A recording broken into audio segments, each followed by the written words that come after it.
What's going on, y'all? It's Cartier Bob, and I had to give y'all that long pause because it's freaking March, and I apologize. I usually do these relationship dynamics a little sooner, but I had to get some stuff in order. I had to get RG fixed up and ready to go, and after a long break, I had to kick it off right.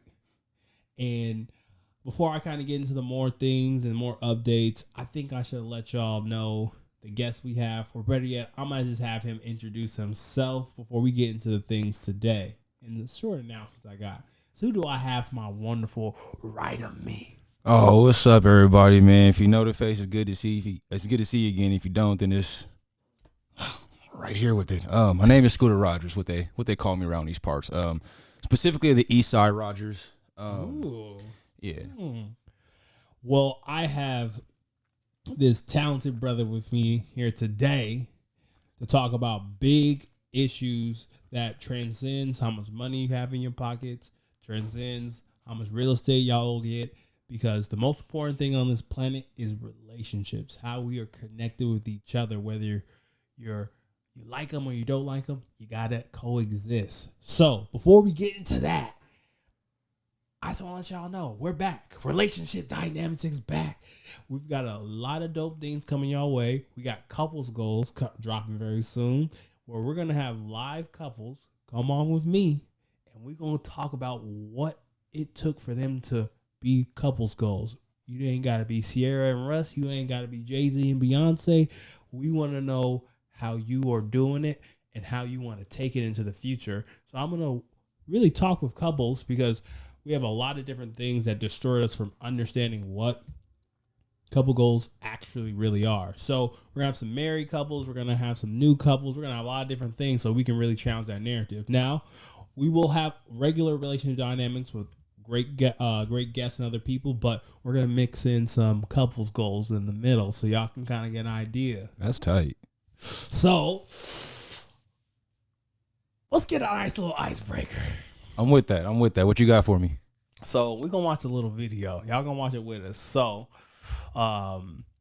you might disagree, but who's the greatest basketball player ever? Kobe Bryant.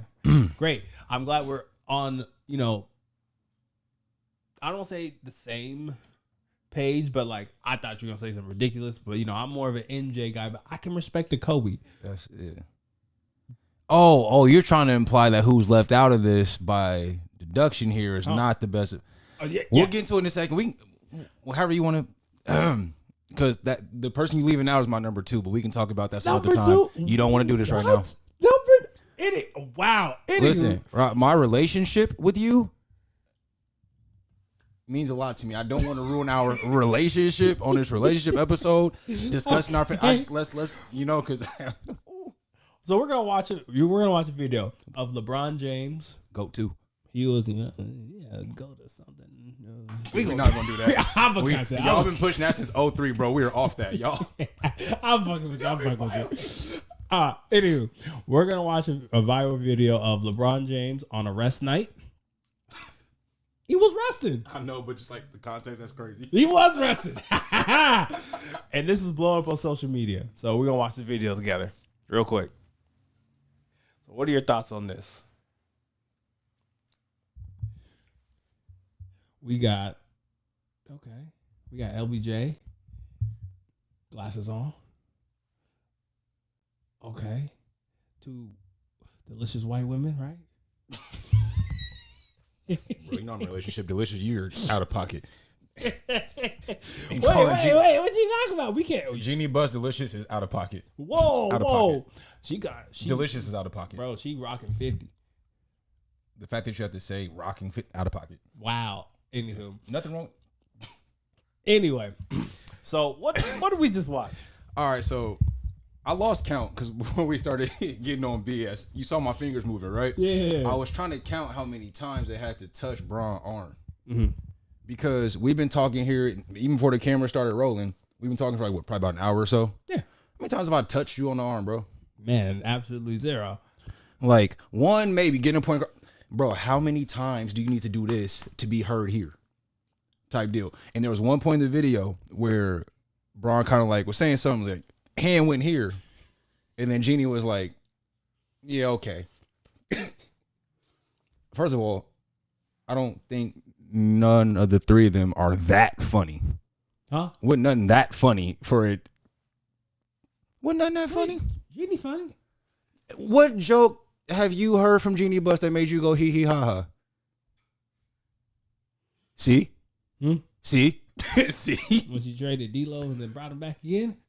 So I got a joke for you. No, that first time was necessary because bro is... Look, bro, we can't do that one either, right? Were we snitching? He was like, I got a joke for you. You're out of here. See? Come on back. See, exactly. But it's funny because you told me, not because Jeanie Buss did it. But, and I will preface this whole thing like on some real stuff to say, obviously, like wherever like the James household got going on, they dynamic that's between them. I don't think that Savannah worried about now one of them. I don't think that Bron was worried, but I do think that those two knew what the hell they were doing. I mean, oh, interesting. You dig? I mean, think about it. It has not been a secret. Bron been with Savannah since high school, and bro about to be 40 years old. They got how many kids? You said yourself, James Gang. That's a brand, bro. Think about that. So you know what you're doing. You know the camera's on you. Like, come on, fam. So she wouldn't do that with Obama. You think Michelle going for that in real life? Because I don't. Where Michelle from? Michelle from O Block, bro. She ain't going for none of that. Michelle Obama. That's why they call it. That's not why they call it O Block, but that's you, sir. Actually, I ain't politicking. I don't want no smoke, bro. Y'all know it's all jokes, but no. So that's how most people were reacting to it. I'll give you that, and most people are gonna be like, that one like you come home late for a night and you click the light and Savannah's like just sitting there like, how was your night, babe? LeBron. Call what Bronny. Bryce. And what's the Azuri? Azuri. Dad's got a joke for you. Why don't you tell us? Yeah, no, for real. No, yo, LeBron. Ramon James Sr. He's a comedian now. Bro, could you imagine that one moment where little 5'2" Savannah put the fear of God in his 6'9", 270-pound dude? Because I was lip reading. All I saw at first with Bron say at the beginning was, first of all, I just want to say Happy National Women's Day to both of y'all. That's the part that I was able to lip read. Where the joke came from after that. But joking and delivery is timing, so maybe that was a great moment because we don't have the context. Now, the other reason I want to bring this up, because I want to play the other side, is because we've all had that one person who's like, you could say Footloose, Piss Juice, Beetlejuice, and they're like, oh my God, stop. And it's a cultural thing. What do you do with the pillow? No, bro, you want to get extra, like you said, grabbing you, like yanking you back and forth, like you said, the funniest thing ever. That was really good. It's happened to me, bro. And what if that's just culturally? Because we look at Jeanie Buss, and because I did a little bit of my research, she's been like touchy-feely a lot. You did research on this? Of course. What did you type in?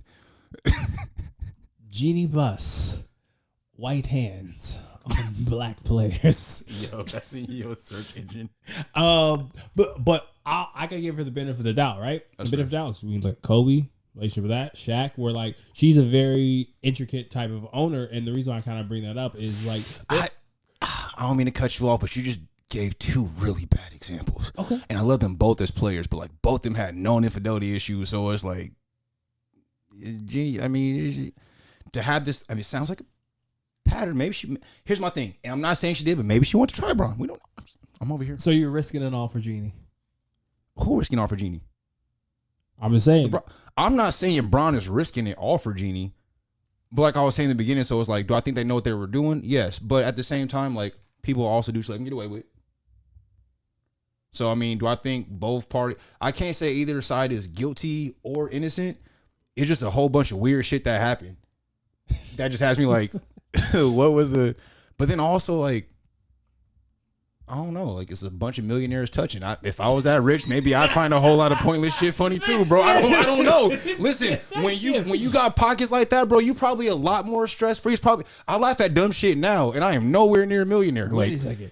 I think you're onto something that no one's talking about. Yes, like once you get those triple zeros, I think life you just get like, you know how like you get like the blue check mark when you get to like a milestone. Like when you get your first million, they give you these contacts being like, all right, racism, socialism, all this stuff, it doesn't affect you anymore. You have money, dollar bills. Because now now the class isn't divided by races, the haves and the have-nots.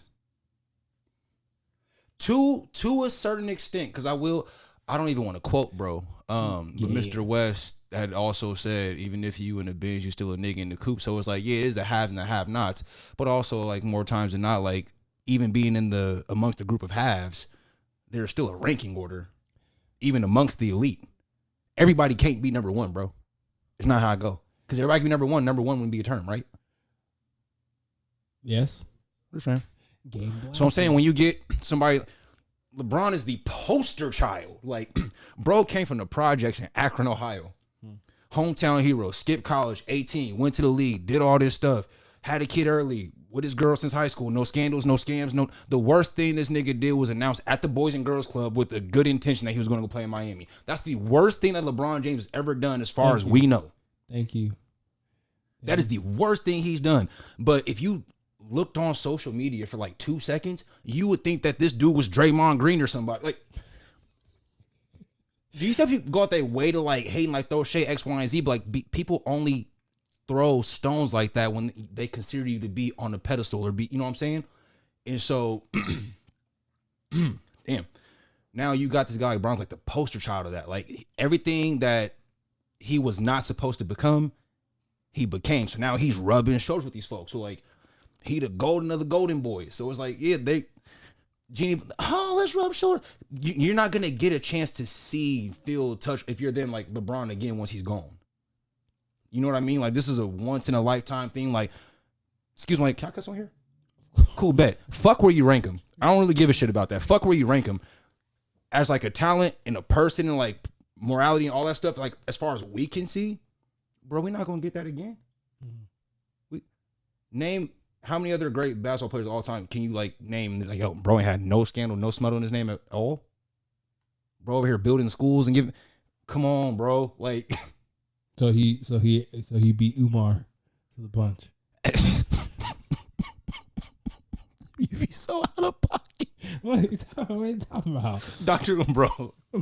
Yo, how is he not been canceled? I'm surprised Dr. Umar wasn't on this.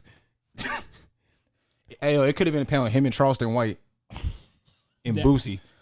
I'm gonna tell you, I never paid for a debate in my life, but Umar, Boosie, and Charleston White, I gotta watch. That's pay-per-view. That's pay-per-view. Pay-per-view. Pay-per-view. You can call me ignorant, call me what you want. I would watch. But you gonna call me in the house? Like, but real quick, back to what I was saying. So I think like having somebody LeBron like that stature is something I can't even speak on because I'll never know what that really feels like. So all we have at that point is to let human beings be human beings, and wherever dynamic they got, that's between all of them.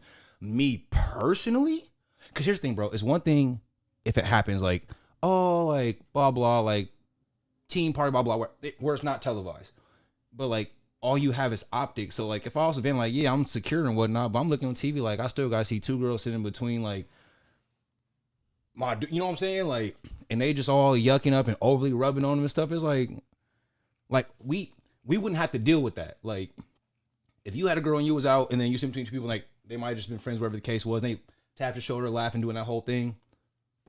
All right, nobody knows. That's not gonna be on Instagram. Nobody's gonna be having a podcast icebreaker conversation about. You know what I'm saying? So the reason why it's an icebreaker conversation is we conflate these things and we don't have this layer of context when we apply. It was not too long ago. A lot. I can't remember who told me this. We're a country of celebrity where this is big news to us rather than. I believe I think it's Alabama. now you could 18, you can just carry with no, like, we got to talk about the bigger issues of like why is cereal $10? Why is the CEO? So the reason why I'm bringing that up is like sometimes we have this apples to oranges comparison because let's just say this person in their millionaire relationship can probably have multiple wives. So when we say these things, we also have to really bring it back to why I really want this to be an icebreaker is because when we talk about these things, we always have the context of one, we don't know that person's relationship. Two, we also have to understand that sometimes when you're up there in that different class, things look different and you can't really comprehend it. Exactly. So it's a per case basis type thing. That's why I don't think I have like a definitive answer on who I think is in what type of what, because it's like I don't know shit. Because we put it down and we put into our boxes of like what would a middle class or an upper poor or someone who doesn't have or what do you call it? Or someone who's just even low socioeconomic status, where it's kind of like when we look at these things, it's really good to talk and have healthy debate.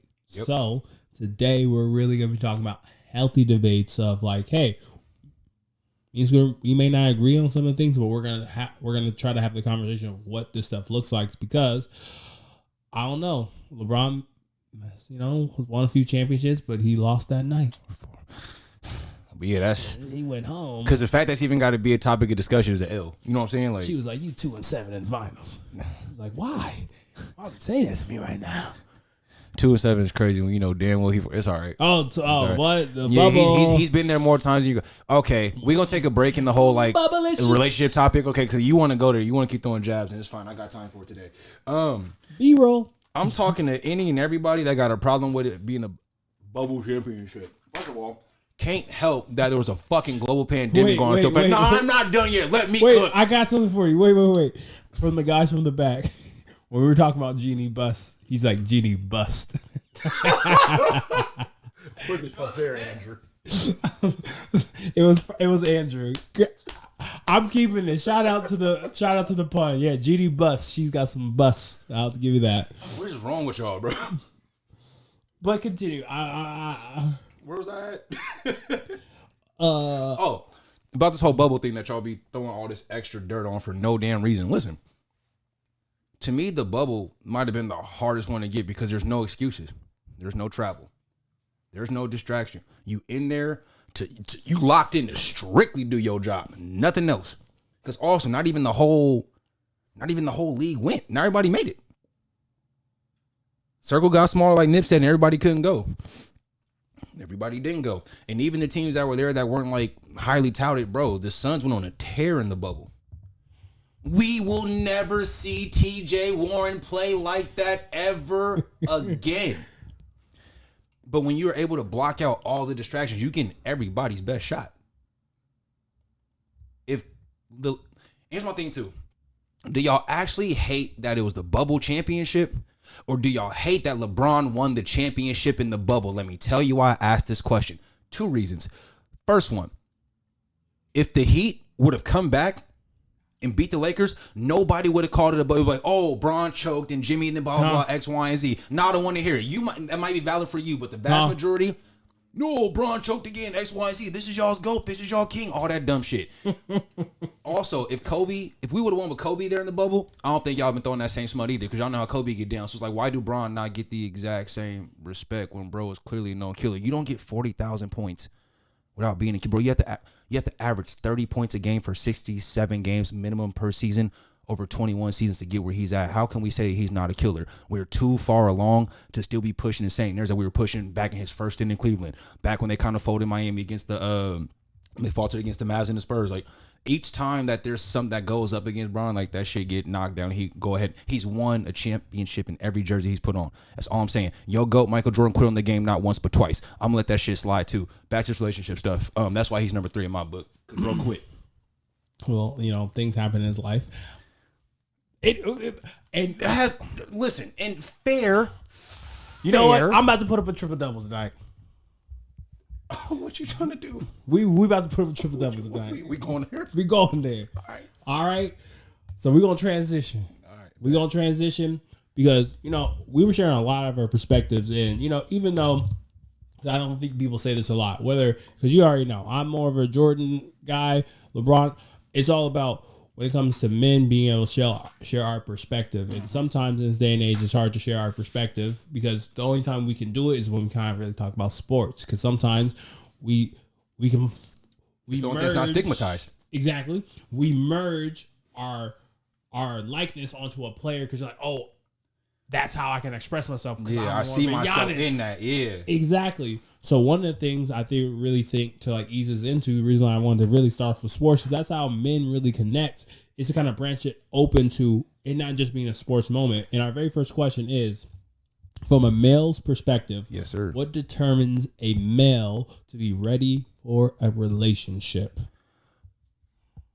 I can't speak for everybody, but I can damn sure speak for myself. Okay. And honestly, when I knew I was ready again was when I realized that I'm in my own way with a lot of shit that goes on. Because here's the thing. When you don't have that self-awareness and that accountability, because only you can hold yourself accountable. You can't hold me accountable. You can say, hey, bro, you said you're going to do X, Y, and Z, but unless I actually get up and go do that action, what did that do for us? You know what I mean? So it's got to be a level of like self-knowing in order to grow. I can't aspire to have something greater than my circumstance if I don't allow myself to get outside of that. And so for me, it was like, yeah, damn, I've been cheated on X, Y, and Z times. This happened, this triggered. Like, yes, those things are true. Those things still suck. But it's solidified, it's cemented, it happened. So now I got two options. I can blame you for it, and I can let that be my reason why I'm a shitty person, why I don't heal, why I'm projecting, why I'm doing X, Y, Z. And I'm not going to lie, bro, after some of this shit, yeah, I threw myself a pity party for a little bit. You fucking right I did, because I got did a certain way by certain folks. I would have never did it if my life depended on it. You dig what I'm saying? And that goes for like relationships, friendships, etc. And so for me, once I found out that, okay, yeah, some shit's going to happen that's out of your control. Find peace in that and stop trying to figure everything out, first of all. Because that's still taking me away from getting to learn myself. Trying to figure out a situation for why it happened is not necessarily my job, and I've learned that. It's my job to learn from it, but not necessarily to figure out the why. It's what I'm supposed to take from this. Because if I don't figure it out, it's going to keep repeating itself, which kind of leads into like the next part of my point there is I kept repeating the same cycle because I didn't take that little bit of extra time I needed to maybe to stop and say, okay, bro, what are we not getting? And of what we're not getting, what are we not giving ourselves? And of the stuff that I'm not giving myself, why am I not doing that? What's in my way personally? For me, it was being in the victim mode. It was me playing the victim on things. And when I finally got out of that and said, I'm not the things that have happened to me, it allows me to kind of get, okay, well, let's get to know ourselves again. Malcolm, who are we? What do we enjoy? What brings us peace? Like, what environment can I cultivate around myself? And when you put those things in place around you, allow yourself to grow, then things start to look different. You start to kind of transcend where you were before. And now you're looking from a new vantage point. And now I get to kind of reassess what's important to me, what I'm willing to accept and what I won't accept. And now once I know that stuff, now I feel like I can be in a place to be ready, because I don't know what I will and won't accept. There's a really, really, really high chance that either A, I'm going to repeat this shit all over again, or B, I'm going to get something really good and not know how to fucking keep it. Because I haven't done enough work on myself to find out my triggers, find out why I communicate the way I do when I'm in fight or flight mode, etc. It's a lot of self-work you got to go into. You got to have those lonely times, bro. Like I sat in my apartment for the better part of a year, bro, staring at the ceiling. TV off. Nights where I would just smoke a blunt and cry on the fucking couch, but like just trying to figure stuff out. And over time, it gets easier, but you got to be willing to go through that first part. And I feel like a lot of times we don't want to feel like we're alone, especially black men, because one, it's already hard enough to reach out and say we need help or we need somebody. And so it's a lot easier to put yourself in this like isolation mode. And when you're in that isolation mode, you're only able to bounce ideas in between here. And so when you get tired of feeling beat down, you can start giving yourself extra breaks. Like, nah, it was their fault. No, it was their fault. It wasn't me. It was them. It was them. It was them. Okay, well, now, hey, everybody that even like represents even the smallest thing of that. So anything that even might slightly trigger you, it becomes an automatic, nope, I'm done. Gotta go. And then it becomes a, damn, bro, I'm all alone again. Damn, why don't nobody love me? Why am I not good enough? X, Y, and Z. You just gotta get to sit and know yourself for a little bit, bro. And once you find out what you will and won't take, you'll figure it out. Mm-hmm. You said a lot in the lot. No, not like in a bad way where I talk about like digestion, and I talk about digestion from a male and then also like a black male perspective. There's a lot of different things because I was watching this video and I don't know if you ever heard of her name. Her name is Ayana Van Zandt. I haven't. So she's like a big person of like Fix My Life, and she's a pretty interesting type of woman. She's a very like almost like Oprah-esque type of woman, and she also. Wait, is she the sister that be sitting down like just giving like the real like heart to heart? Yeah. Oh, okay. I know what you're talking about. I'm familiar. Go ahead. My bad. Because she gives it to everybody. Yeah. Man, woman, or anyone else, how anyone else will identify. And she was talking with Nick Cannon, and she was talking about how the world views men as machines. Mm-hmm. And about what we can produce. Now, there's some truth to that, of how that is, but also that's just one of the uncomfortable truths of life. But the thing is, just like an uncomfortable truth for, what's it say, if we swap it, we go to like for women, where it's like, oh, we talk about strength, right? Just because that is a truth, right? Doesn't mean that has to be defined by just what a woman is, because there's a lot of strong women that come in mentally, physically, but the thing is, you're allowing that person to choose what fits for them. So when it comes to men, so a lot of men sometimes don't get the opportunity to choose because they're looked at to be the leaders. They're looked at to be these things. And before you can fit and get into that, you have to understand what type of man you are, just like you have to understand what type of woman you are. So when you're slapped these labels, you said one thing I really want to like link with is men sitting with solitude. And how there's a negative connotation of when you're sitting with yourself, because sometimes when you're sitting with yourself, you're allowing yourself to be connected with who I am. Because when you have back-to-back nights, going to work, you have these things that are not allowing you to catch up with what's really on your mind. And when I mean like catch up with what's on your mind is like when we do these things to survive, we're distracting ourselves from knowing and understanding what type of man we are, because when we go out and go on these dates, we're avoiding you avoid your low spots on the date. Absolutely. Exactly. We're using the geist of the world to really not really sit with ourselves, because there's a lot of people who are not ready to date. And that's why I kind of want to bring it back to what do men need to do to be ready to be in that process, because that's one of the big things. So, I'm actually gonna go there with you where, and me and myself, you're saying those there were, and feel comfortable. You don't have to if you don't feel comfortable saying some of this stuff. I don't want you to have that moment, but tell me more. What did you find out about yourself to have yourself be prepared to be in any position to date more authentically? That I don't give a fuck about what the world or who the world thinks that I should or shouldn't be with her. And I say that because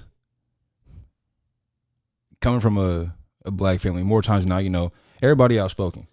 So whether you ask for the opinion or not, you getting it. And so, and this kind of like that macaroni cheese is dry. Bro, no, you don't even get that. The first question you get is, who made this mac and cheese? I apologize, but you're right. If a black person asks that question, do not put your hand up. Put it down. If you've not been in attendance, I'm giving you free game. Do not put your hand up. You do not have a compliment coming your way. I promise. If you have the shirt that you're gonna get up. If you have the shirt that you made the macaroni and cheese, give me that shirt. Need it. Gotta have it. The card too. Everything. But I apologize. But no, everything, and I say all that to say, there have been times like I've gotten opinions and like, unsolicited statements, etc. That for me, bro, and I think it's nothing we don't like really talk about or acknowledge or feel like we can. But man, I'm sensitive as fuck. Yeah, I feel things very big, and I've realized too that doesn't make me soft. Because a lot of times you feel like, oh, like we have emotion, like that makes us soft, like it makes you weak. It's like, bro, you can get hit in your shit while I got tears coming down my face. I said that. You know what I mean? Like, hey, man. But you get so used to like this way of thinking, like, no, I gotta be tough. I gotta be that. You get so used to like trying to catch up with this facade that's getting bestowed upon you, whether you ask for it or not. Over time, you don't even bother to check in with yourself, not because you don't think that it's necessary, but you don't even know that it's necessary because you're listening to all the outside voices telling you should look like this, talk like this, date that, do this, don't do that. And that happened for me a lot because, growing up in the neighborhood I grew up in, I was also smart. Oh, you're a fucking nerd, X, Y, and Z. So it was like, I'm battling between that, like in how I speak. Like a lot of times I was too white for my black friends and too black for my white friends, which also kind of puts me in that weird, like that little isolation spot. And it took me a while to get out of that until I realized like there's no sound in none one way. I'm just who the fuck I am. I'm just me, bro. And that comes with everything. You know what I mean? Yeah. And so, but a lot of that came with relationships and stuff too, because when you try to talk to your family about stuff, they gonna give their opinion before they even really necessarily hear you. So whether it be good or bad, like you got to be careful even who you sharing certain things like that with, because you got to be mindful of what you're about to take back in, because whether you choose to run with it or not, you still got to process it. So that means that there's still a voice in your head. So you still gonna remember that, at least to some degree. And for me, it got to a point where I was like, I got tired of everybody else telling me how to look, how to sound, X, Y, and Z. So like all that stuff really just forced me to sit down and say, okay, well, if I don't like this, then I need to 100% beyond the shadow of a doubt figure out who the fuck I am to me. Because it's not enough for me to know who I am. I'm gonna have to stand up and stand in that, because I'm gonna be met with opposing forces at all times, whether it be relationships, the workforce, friends, etc. And so the work that I did wasn't to get me ready for a relationship. It was to get me to the next part in life, and it just happened to come along with it. You know what I'm saying? Because I've had my moments where I just want to work on being ready for a relationship, but when you do that, it's conditional. You're not doing it for the right reasons. Therefore, one, everything feels a lot more heavy. Everything feels a shit ton heavier when you feel like I'm doing this because I have to get this one thing, because that one thing now becomes paramount. Instead of being something that comes to your life that you enjoy, it becomes something that you feel like you have to grasp onto. And that's when like you start sacrificing your worth and you start letting motherfuckers do you wrong. You start making an excuse to try to take them back. But if you know yourself and you know, okay, beyond shadow of a doubt, here's who I am, so what I will and won't allow. Okay, cool. You still have all the right in the world to pull that shit that you pulled, but the door's right there when you get done pulling it. You know what I mean? Like, and it just took me a while to be able to get to that space, because again, sit with myself and being alone for a little bit, I'm just like, this shit uncomfortable, bro. Like, I don't even know where to start. How do I start? How do I do this? Because, like, I can't really call the homies, like, bro, I feel lost. Nigga, what the fuck you mean you feel lost? Hey, yo, this nigga say you feel lost. Lost about what? You need a GPS? Like, niggas get when they get deep, because, like, we're not used to having those conversations often. And so just by default. Or the great thing is, hey, I have a drinking problem. Let's go out and drink. Yeah, bro, you got next cool, bro. You got moderation, bro. Let's go to little light term tonight. Nothing big, then nothing big. Like, no. You missed the whole no. You know what I'm saying? No, like, I'm sad about my relationship. Let's go out and get you a new girl. That doesn't solve the problem. Best way to get over somebody's getting like, nah, bro. And we gotta stop that shit, bro. Yeah. And that's why I try to even do that in my music and stuff as much. 'Cause like that stuff gets perpetuated so much. And that shit sound cool. It's cool to like tap your foot to and bob your head to, but like when you got that song on repeat and that voice becomes something that's in your head, that you are what you take in, bro. Like, people don't want to acknowledge that and think there's like, well, we can just turn that off. Like, no, it's there. Because I want to join you in this bounty and really bring up what I had to as well. Yeah. I think for me, a lot of similar things had to happen for me when it came to realizing my cool. Mm-hmm. And I think people really conflate our idols and male rite of passage, where I look up to Kevin Durant, or I look up to or Obama. I look up to E.T. the hip hop preacher. I look up to these people. But the thing is, right? Those are great models, but I'm the prototype. I'm the one. The 101. I'm the one of one where the person, whether it's a relationship or a friendship or a business partnership, they need to feel me. Mm-hmm. They need to understand where I'm coming from, and whether if I'm in my anime bag or if I'm in, my therapy bag, where you need to understand me, and if that bothers you, that's okay. Yeah. Because I want to help out my Yu-Gi-Oh card players, where I don't think you start the date off with, I got my 42 card deck,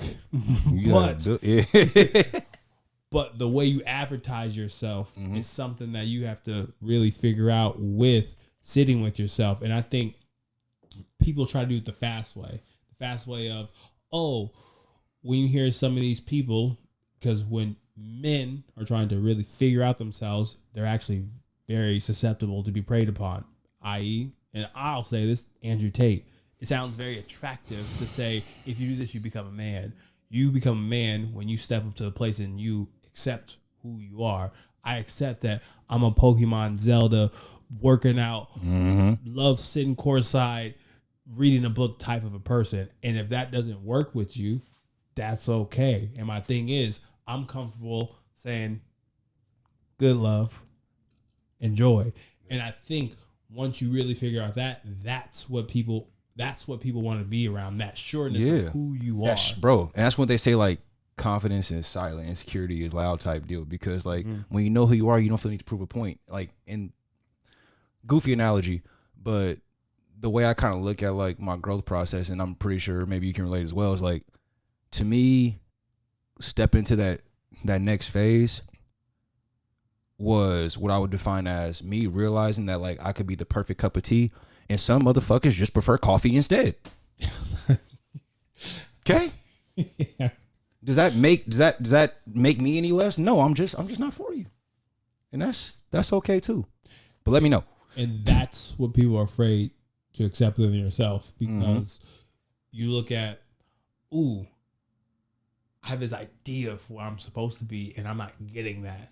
And when that idea is normally, not emphasis but based on what? Like, that idea is based, like, that's where I want to get to. Like, where do we get that idea of, like, I have to be this, I have to be that?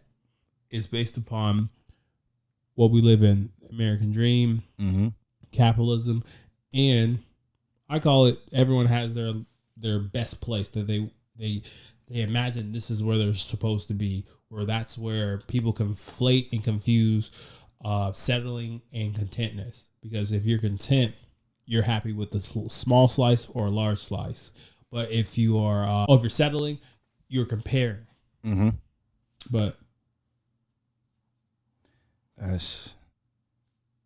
always love getting people's take on that, because I'm always like, I wonder, because, like, I mean, I know these things get said, like, and we're like, oh, like, well, why? And you're like, oh, well, because of X, Y, and Z. It's like, okay, we hear that, but it's like, why do we buy into it? And so, like, that whole selling and comparison thing just hit me.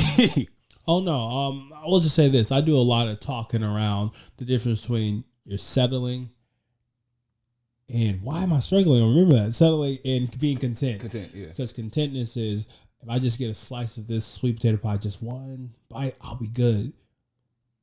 Or if I get half of it, it's gonna be you're at peace with what you're gonna get. But when you're settling, you're afraid. You're like, I'm comparing. If I don't get it like this, you're not focused. You're not connected with yourself. And I think there was a part of that to what you said too, whereas it's like we get in this spot of, like, this idea of, like, well, I feel like I should be here. And my thing to that is, like, yes, valid, because we all have aspirations. But I think a lot of times we get stuck at I should be there, and we take this high here of I should be there, but it sucks because I'm here. And why in the hell do we never program ourselves to say, okay, I should be here, but I'm here. What am I missing to bridge it? You know what I'm saying? Like, I feel like a lot of times, like, it just becomes this, like, perpetuated cycle of frustration, because it's like, oh, well, I should be here, but I'm here. Damn. I'm not worth it. This sucks. This sucks. This sucks. And you keep telling yourself down here, damn, that's really high up, instead of building some fucking steps along the way. And I think the lack of building the steps is, again, it doesn't come from like not wanting to, it's just not knowing that you need to because you haven't sat with yourself. You feel me? That wherever this is for you, your Mount Everest, that peak, that is always going to be right there. You know what I mean? So if that peak's always going to be right there and you're going to be right here, there's two things you can do. You can sit there and stare forever and say, damn, I wish I was up there. That sucks. Or you can start getting your tools together. Start climbing that motherfucker. But it just takes being able to say, hey, I'm in this spot. I don't like this. What do I need? And I feel like we don't ask ourselves, what do we need? Because we're too often, especially black men, thinking, damn, what am I supposed to be providing elsewhere? To where we're so focused on what we have to give that we don't think about things that we need to be given to us either. Like my mom always told me, charity start at home first. But I feel like as men, like we're not allowed to really feel stuff first. It's always got to be solution based first, everything else after. And so you get so fixated on, oh, bills got to get paid, solution based. Get the money in, do X, Y, Z, do this, do that, make sure everybody else is good. And then if there's anything left, we'll see if you're doing at least okay to keep going tomorrow. Type deal. And so I think that it just comes again with this, like having to know self and sit and say, hey, I do want to do these things, but here's where objectively I am. And here's where I need to get to where I need to go. And then from there, try to again cultivate that environment around you to get there for real. But all right. And that's where it comes from, having dudes like you where I can hit up and send a text and say, hey, bro, I'm going through X, Y, and Z. Like, what's your thoughts on this? Like, but it's not, and that's something I could still be better at. But a lot of times we just don't do it. We just don't do it. A lot of, what was to say?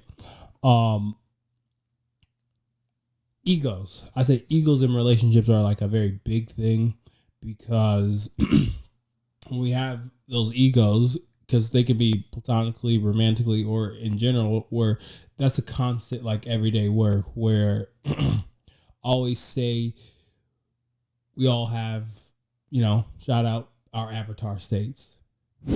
And we got that. I like how you did that. Be like, I'm that. Don't let me. Oh, exactly. Yeah. But if you really watch the Avatar, not the live action, but you really watch the journey of a person understanding that I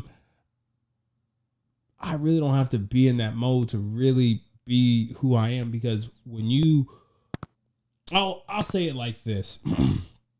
When we get older, we lose our imagination. And when we lose and get out of touch with that, we lose a big part of our problem solving ability, because our imagination allows us to solve problems uniquely that are built from us. Because we start solving it like the mainstream, meaning I'm going to solve it like this person told me, or, the popular culture, because this is how a man or a woman's supposed to do it, when actually you were given a name when you came here first. And that's just an identifier. That is something that you were just slapped on at birth. The thing that was given to you is your name, and you had to figure out like how you would figure it out. So my thing is for us and for people is like, how can you check that ego in all your relationships? Because we all have it.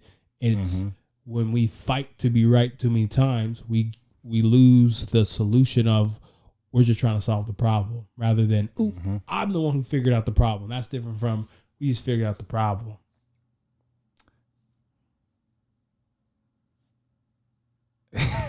I'm only laughing because I had a similar situation like that happen not too long ago. But I mean, like, you think about it, how many times have we been in like a heated conversation or argument with somebody, and then before you know it, you look up and you don't know what the fuck y'all started arguing about in the first place? Yeah. Because it was never about the problem in the first place. It's about one of y'all establish a dominance over the other person to get if somebody wins an argument, both of you lose. That's just A, B, and C. But I think a lot of things as far as ego and relationships go, whether it be friends, wherever, like for me, it's a matter of, are you doing things out of love, or are you doing things for love? Because when you're doing things for love, it's transactional. When it's transactional, that means I give something, then what? I expect something else out of that. Whereas if you're doing it out of love, this is the content part. If you're doing it out of love, it's like, hey, I'm giving this away because I have it and want to give it away, not because I expect anything back. And when you do that, you allow somebody in return to then be able to love you and appreciate you in the way that they know how, because you're able to accept them for who they are and see them for who they are, because everybody's love is going to look different. Like, the love I show to you might be different than what you would get from, you know what I'm saying, Jordan, or, you know what I'm saying? It's going to be different. Now, you can recognize that you are getting love from each person. You dig, in the way that they're giving, like, you know, based on who they are. But that's also only because you're also giving that same thing without any expectations, without it being transactional. So when you get two sides that get to just see each other and appreciate each other, it makes it to where it's like, okay, I don't feel like I need to like establish domination. Either it needs to be higher or lower than the other person.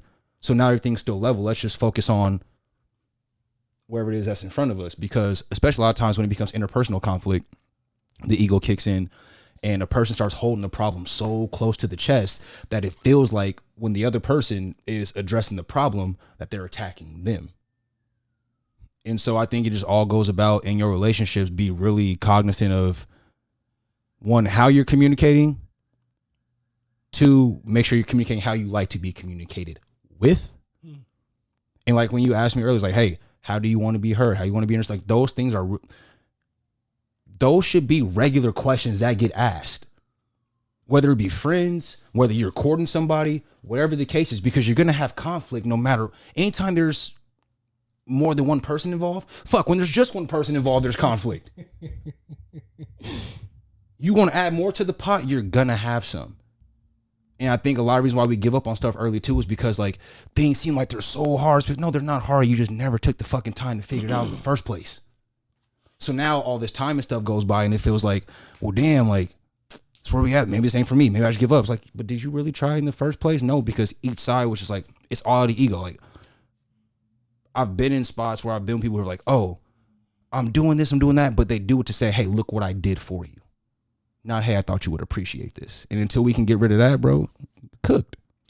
It is showmanship, because when we look at just relationships, we've really, and not just, and this is the, you know, the content that, you know, I'm trying to push more that has to be out there. You know, it's not, there are men particular issues, there are women particular issues, and, you know, I can go down the gambit. But the thing that we have to focus on is a lot of the content that we find hilarious. And don't get me wrong, I even like, oh, it's funny, but it can be divisive. Just like music is the gateway to our soul. Sometimes the things we ingest, and we have to understand that a lot of stuff for the city boys, city girls, all this other stuff, no matter where it's at, right? I hate that shit. It's okay to like have those moments, but we've got to have enough of a healthy diet of like, is this actually really clouding my vision in a relationship? Because if you really break down a lot of the stuff in the content, it is, this perspective is right, so therefore you pay for the meal. This perspective is so right, you need to do this in this relationship, or you need to do this in this friendship. And I think when we don't check ego at the door, and then to kind of make this go even further, if we don't check our own personal ego that we all have, we don't allow a relationship to flourish and foster. Because I've been saying this a lot recently. It's not a problem if you argue. Arguing is actually very healthy. Very. The thing is how you're arguing. Are you arguing effectively in all levels of your relationships? Because when you remove the ego and you get to the point of, we're just trying to connect, we're just trying to pay the bills, it allows you to get that need met, the need met of, oh, I don't think I'm being heard, or this or that. So to kind of like bring us in, kind of rope in the night thing in that matter. I know we've been speaking more to our own personal and that, and how would you want to reach somebody? Because, you know, sometimes it just takes representation of like two people just having a conversation as such. And so where, what would be like one thing to really help someone lean into the process of vulnerability? Like, what do you think you would want to hear during that time of darkness? The most cliche thing of all time. It's gonna be all right. Mm. It's gonna be all right. It may not be what you thought it was going to be. And a lot of times, like, I'm thankful I haven't always gotten everything I wanted to end up where I wanted to be. Mm. I'd have missed out on a lot. I can't say I'd be sitting right here. You know what I mean? I think that's just the main thing for me, bro. It's kind of simple for me. I appreciate that. Yeah, it's just that simple sometimes, for real. It's gonna be all right, man. Like, I'm trying to get emotional because I've been going through like a lot of shit in the last like month or so, and I really had to like sit in the room with myself and be like, bro, it's gonna be okay. Like, last show I missed, like I had a lot going on, then I had more going on after that, and I'm just like, everything just seemed like it just kept hitting, and like, I can honestly say, even a year ago, I don't know if I want to stop and throw myself a pity party. And just this year, all that pain and stuff was still in the same place, but I was still able to feel and be able to honestly say I'm okay. Not because I felt great, I fucking didn't at all. But my mind was in a space where I was like, hey, I'm 100%, time hasn't caught up to me yet. And I haven't always had that mindset of like, it's going to be cool, I'm going to be strong.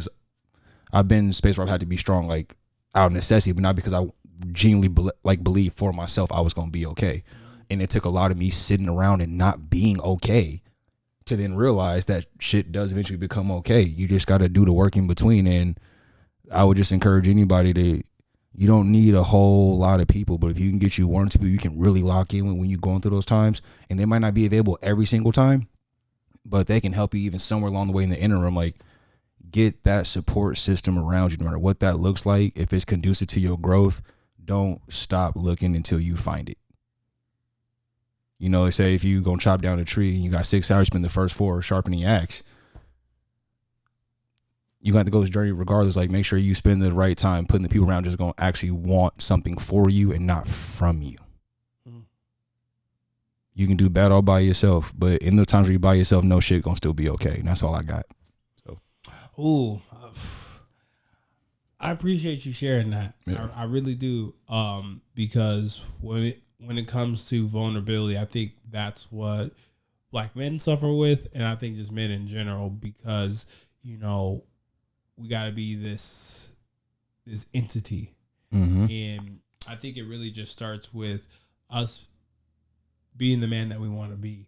And I would say I actually really vibe with what you said a lot. I think for me, if I would give advice when I needed it, is you are enough.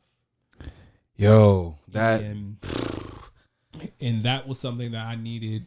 And once I really started sitting with I am enough, and it's very cliche as well, but I've really started to know that I've been doing and I've gave people enough.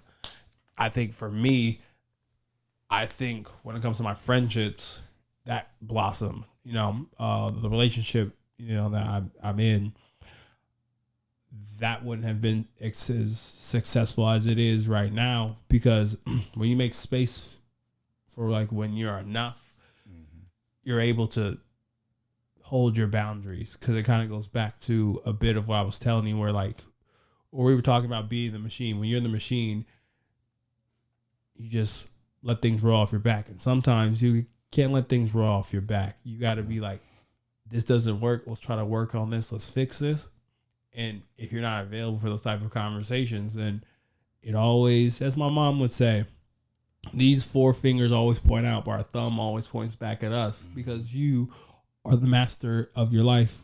Either you stay in the trenches and keep trying to figure out, or you go. So I would just say, for me, I would say that, because if I didn't go through all that stuff to really understand that, I'm dope as fuck and I do enough for people, and not thinking I need to do more, I don't think I would be able to foster, relationships that,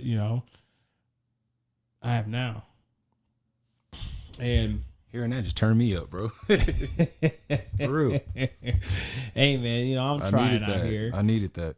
And I think another good thing for, people to hear and see is just, I know people like rag on this guy a lot, but Russell Wilson, Yeah, man, bro. They gotta stall Russ out, bro. Like the joke's been going on long enough. Y'all gotta stall him out, bro. I was gonna use the Russell Wilsons. There's a lot of good, solid men, right? And you label as corny and goofy and all that for what? Even though we may disagree with some of his measures, but nonetheless, if you would just say what makes a good man to you, for us to ease out into the night. So we can, as men, and just people who just came to the show just to listen and to hear a different voice, right? What do you think is a good measure as a good man? I think the good measure of a man is a man's ability to be able to measure whether or not he's a man without anybody else telling him such. Because we're going to all have different definitions. So again, it just kind of comes back to what does it mean for you? Fuck what it means for everybody else. What does it mean for you? Own that, appreciate that, hold that shit tight. It's gonna get messy at times, but it's your story and nobody else walking the earth has it. So why in the fuck would you worry about it? I'm just saying. I'm just look, bro, like when you can find what that means for you, that's why I say like when you love yourself, you also allow others the ability to do the same. When you don't love yourself, you don't allow them because one, you don't know what love means to you. But also, like, how you gonna recognize it if when it does come? Like, if it hits you in the face, if you don't know you, how do you know what you need? And so, yeah, that's where I'm at with it. I want to say three things, or three, not three things, but three is a 3-part thing. That's 3 things. It is 3 things. Okay, thank you. No, I got you. I know somebody go, that's kind of a third. No, it's 3 things, bro. So, being a good man, there's a difference, and you gotta figure this out, and it is. From simping to tricking to supporting your person, there are a fine line. Yo, hey, listen, bro. Listen, bro. Listen. Yes. Let me tell you, my girl gonna hear every. I don't want to say cat call. Every fucking. If I could grow a whole field of you, I'm gonna plant you everywhere, girl. She gonna hear everything. Bro. You ain't gonna leave the house. Fact. If I only got $20, I'm gonna give you 10. And I'll give you $19.98 and keep my 2 cents. Come on now. And I just want to say, I feel like a good man knows the balance between bigging up your person, but also, not holding them as a pedestal, but also letting them know that they're the dopest shit walking. Because sipping don't get you far, tricking don't get you far, but supporting your person all the way. I always say it like this, and I'll end with this, and I'll end this out, and that is, I want to be the person passing them the water bottle while they are on their marathon. I can't run it for you, but damn near I'm gonna be at the water hydration station. I'm gonna be at the end of the finish line rooting you on. Yep. And then I'm gonna be asking you where you want to go to celebrate. That part. Or we can't celebrate. All right, we gonna? But once you figure out those 3 things, you'll be a master. How can you be the best teammate? So I want to check in with you before we ride out. Yeah. How was the show for you tonight?